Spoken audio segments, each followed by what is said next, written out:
उंगली उठा देना।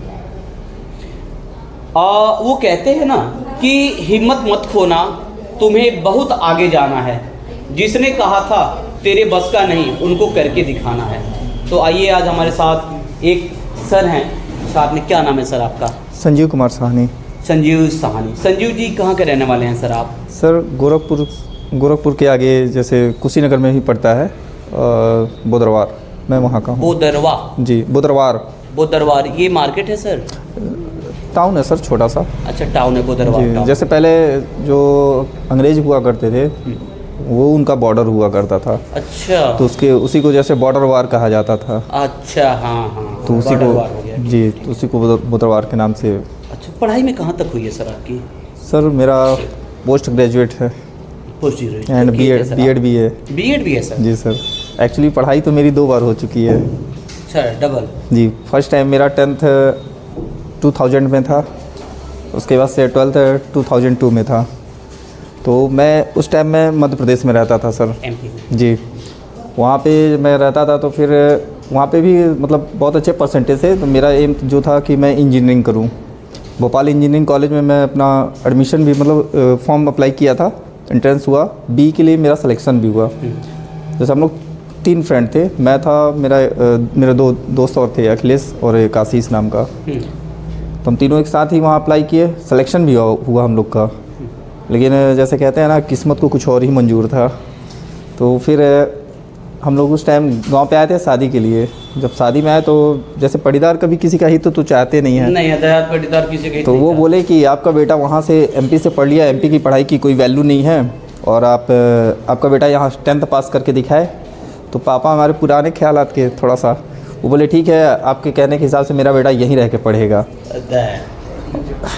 उसके बाद से मुझे यहीं ला के छोड़ दिया गया। 9th में एडमिशन हुआ 2003 में। तो मैं क्या किया, कुछ दिन रुका, फिर मैं बोला नहीं, मैं मेरे बस की बात नहीं है, मैं नहीं यहाँ पढ़ूँगा, क्योंकि कभी मैं फैमिली से दूर रहा नहीं। उसके बाद से फिर मैं बोला नहीं, मैं यहाँ नहीं रहूँगा, मैं यहाँ से फिर मैं चला गया। वहाँ गया, पापा बोले कि ठीक है, अगर नहीं पढ़ोगे तो फिर बैठो। बोला ठीक है सर, मैं बैठ जाऊँगा, कोई दिक्कत नहीं है। फिर मम्मी और मेरी बड़ी सिस्टर मुझे समझाई कि देखो कि ये वो क्या करना, पढ़ाई तो पढ़ाई होती है, कहीं से भी करोगे नॉलेज होगा। अगर तुम्हारे अंदर कैपेसिटी है, नॉलेज है, तो तुम कहीं भी कर सकते हो। फिर मैं बोला ठीक है चलो। फिर मैं वहाँ से यहाँ गांव में जब दोबारा मुझे 2004 में लाया गया, तो मेरा डायरेक्ट 10th में एडमिशन कराया गया। डायरेक्टली हुआ था सर। हाँ, उस समय होता। हाँ, तो हुआ। तो अब ये ऑड लगता था कि जहाँ मैं ग्रेजुएट होना था मुझे, फिर मैं 10th वालों के साथ बैठ रहा हूँ, तो थोड़ा सा ऑड लगता था। बच्चे भी काफ़ी छोटे थे। हाँ। तो वहाँ पे मैं जाता था, तो 2-3 दिन क्लास किया, उसके बाद से मैं बोला नहीं, मैं क्लास नहीं करूँगा, क्योंकि ऑलरेडी वो सारी चीज़ें मैं पढ़ चुका था, मैं नहीं पढ़ा। और उसके बाद से फिर मैं घर पे अपना सेल्फ स्टडी करना स्टार्ट किया। अब वो लोग जो पढ़ीदार थे वो देखे कि अरे यार, घर पे भी ये पढ़ रहा है, अभी भी पढ़ रहा है। तो अब ये लोग सोचे कि अब इसको कैसे डिस्ट्रैक्ट किया जाए, क्योंकि एक्चुअली मैं अकेला हूँ, 3 सिस्टर हैं। अच्छा, माँ बाप के इकलौते हैं? जी। तो वो लोग प्रॉपर्टी भी होगी? प्रॉपर्टी नहीं है सर ज़्यादा। अच्छा, नहीं, तभी चलते हैं कि इसको मार के प्रॉपर्टी है। नहीं, तो वो लोग ये सोचे कि जैसे अगर बाहर में रहता तो मैं कहीं ना कहीं सक्सेस हो जाता। आप चले जाइए। तो फिर मैं यहाँ पे जब रहने लगा, तो फिर यहाँ पे ये लोग कहने, इसको बोल दो खेती भी कर ले, खेती भी करना सीख जाएगा। मोला मैं कभी कुछ किया नहीं। एक तो सबसे पहली चीज़ मुझे ये ऑड लग रहा था कि मैं कभी घर से छोड़ के मतलब बहुत ज़्यादा कभी रहा नहीं, ना कभी खाना बनाते आता था, कुछ भी नहीं करते आता था। लेकिन लाके जब यहाँ छोड़ दिया गया, तो फिर मैं रहता था, तो मतलब पूरे दिन मैं खा नहीं पाता था, क्योंकि खाना बनता ही नहीं था। मान लीजिए कभी दाल में नमक तेज, कभी चावल जल जाए। अकेले आप ही बनाते थे? सब मैं ही करता था। तो फिर पापा आपके यहाँ अकेले छोड़ दिए हैं ऐसा? सर वो क्या किया जाए।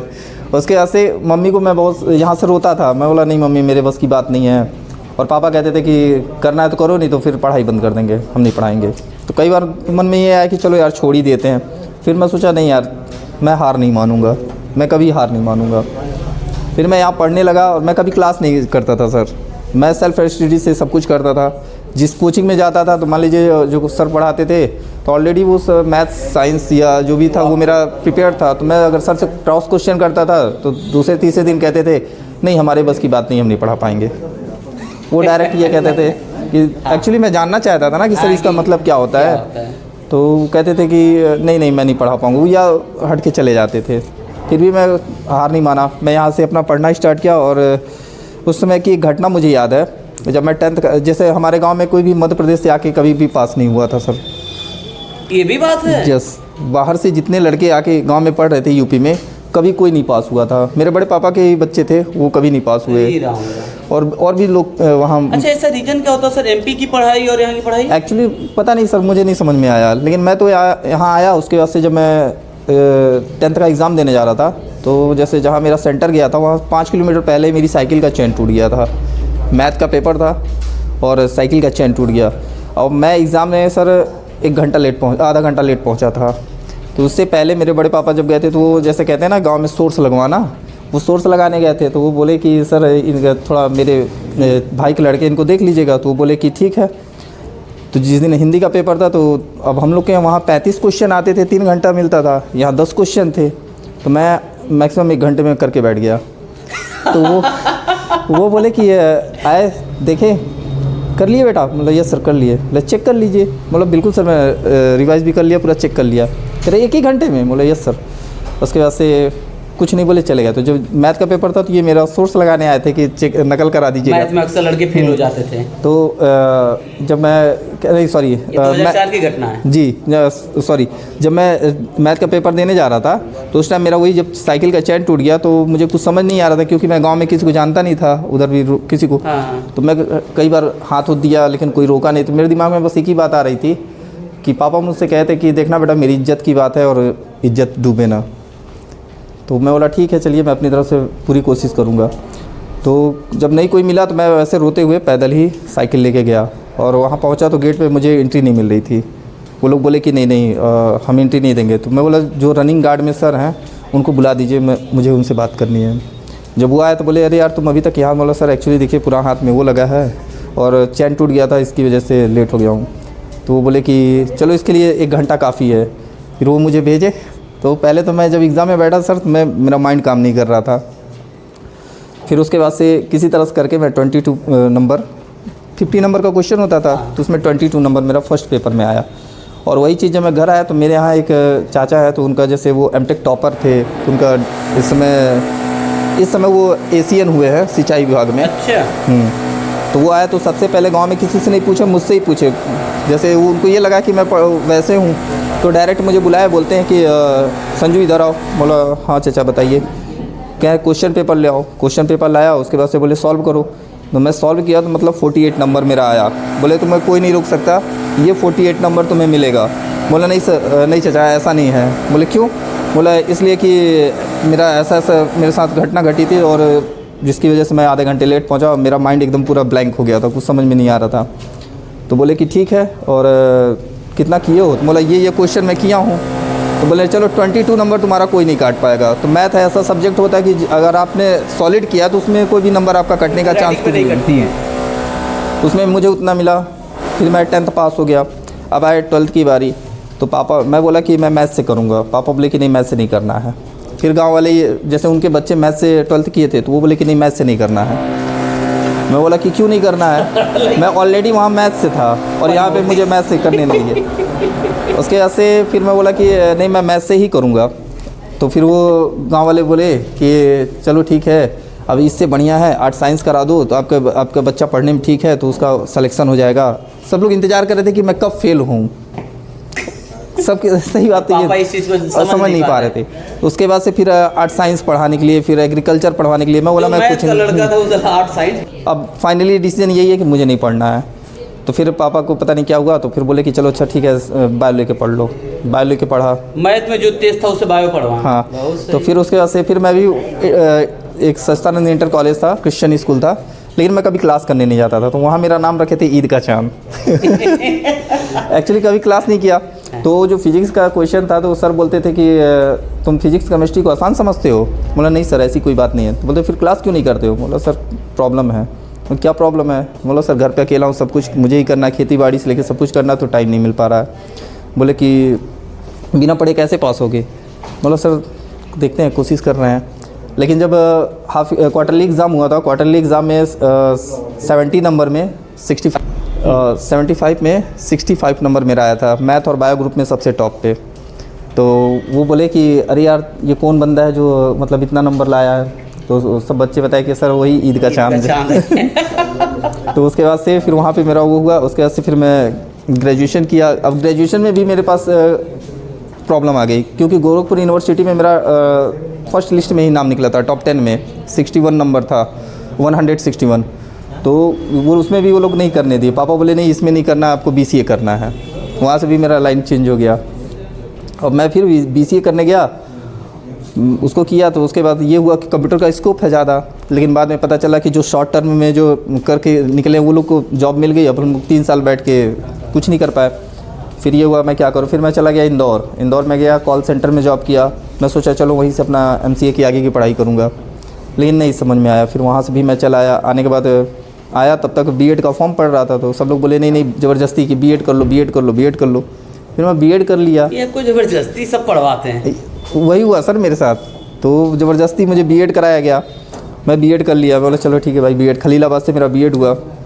उसके बाद मैं सोचा क्या करा जाए। तो उसी टाइम से मैं बोला चलो मेरा पैशन यही है कि मैं टीचिंग में ही घुसूँगा। मैं टीचिंग में ही रहा, मतलब 12-15 साल मैं टीचिंग में ही बिताया। 12-15 साल पढ़ाएं सर आप? जी सर।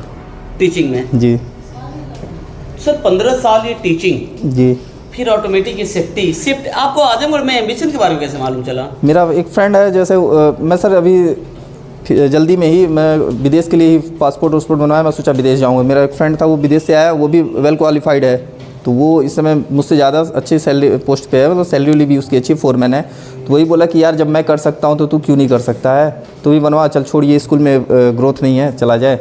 क्योंकि बहुत ज़्यादा नहीं, 30-35 हज़ार 40 हज़ार तक बहुत जाएगा वो भी। हाँ बहुत 40 साल 50 जब तक ताकत है तब तक। तो उसके बाद से वो मुझे सजेस्ट किया कि चल पासपोर्ट बनवा और इतना से तेरा स्टार्टिंग होगा, कंप्यूटर लाइन, तेरे कंप्यूटर के बारे में पता ही। बोला चलो ठीक है। लेकिन उसमें भी देखिए मेरी किस्मत सर, मैं 3 बार अप्लाई किया, 3 बार सेलेक्ट हुआ, लेकिन वीज़ा ही पूरा का पूरा कैंसिल। बहुत सही।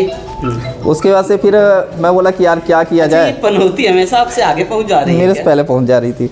उसके बाद से वो बोला कि एक काम कर, एक एम्बिशन नाम का इंस्टीट्यूट है आजमगढ़ में, और वो 100% प्लेसमेंट कराना है। सेप्टिक कर ले, सेप्टिक करने के बाद अगर तू इस लाइन में आएगा तो इसका मतलब विदेश में भी आएगा तो बहुत अच्छा स्कोप है। मतलब चलो। वो दोस्त बताया? जी वही बताया, कल मेरी बात भी हुई उससे। अच्छा। तो वो बोला कि यार बहुत वेरी गुड, चल मैं बहुत हैप्पी हूँ। तो उसके बाद से कह रहा कि कर लेना। तो मैं वही यहाँ पे आया, तो उसके बारे में मतलब आपके बारे में पता किया। तो आपसे मुलाकात हुई थी, आपसे बात एडमिशन मिली है, फिर कर गए? जी सर। अभी आपका सिलेक्शन कहाँ हुआ सर? सर राजस्थान में। वहाँ क्या सैलरी लग रही है सर? 35,000। लगने वाली कितना थी? 55,000। और लग गई आपकी वजह से? मेरी गलती थी सर। एक्चुअली 55 लगा के बताइए, 35 आ गई। 55,000 लगती, लेकिन मेरी खुद की गलती थी। अब ये लेकिन ये भी है सर, जो होता है अच्छे के लिए ही होता है। पनौती यहाँ भी नहीं छोड़ी। पनौती आपको यहाँ भी नहीं छोड़ी। कोई बात नहीं सर। तो अभी आप हैप्पी हैं? जी सर ठीक है। बच्चे कितने हैं सर आपके? सर एक बच्चा है। एक ही है? कितने साल का है सर? सर 3रा साल लगा है उसका। शादी लेट की है क्या? एक्चुअली मेरी शादी सर 18 में हुई है। अच्छा 2018 में हुई? जी सर। लेट की? 17-18।